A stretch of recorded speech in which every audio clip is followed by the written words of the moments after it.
As I listened to Mr. Kennedy today, it was disappointing because I think he's a serious guy, but he was not serious today. The reason I was most excited about him becoming HHS secretary was about food and looking at the food supply and trying to understand the connection between that and allowing people to live healthier lives.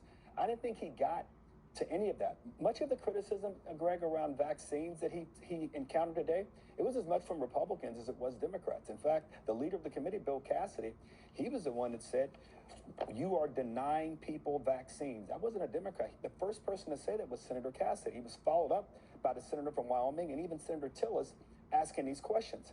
I was struck also, he was asked a question by a senator about mental health.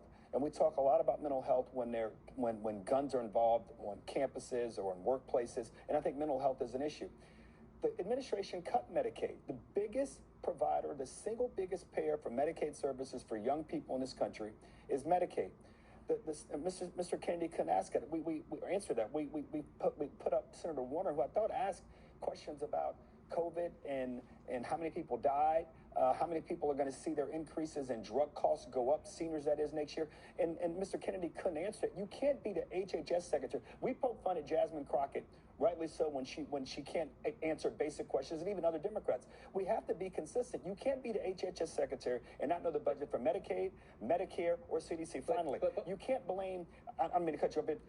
I think it is nuts when people try to blame. People try to blame what happened in Ukraine on Biden. It'd be like me trying to say that when COVID happened in America because President Trump was president, he's to blame for it. Of course he isn't. For the thing where he lost me today was when he blamed the CDC for 1 million or more deaths. I think you're right, Kennedy, and around the table, there are things they could have done better. But to blame the CDC, it was COVID, and we never got to the bottom of what China did in all of this. Yeah. I'm still a believer that because they won't let us in, that you have to assume there's some culpability on their part. None of those questions were answered by. I thought he might have announced a big fentanyl campaign. We're going to try to get people to get off of drugs. But again, so I was disappointed today as I watched him. Okay.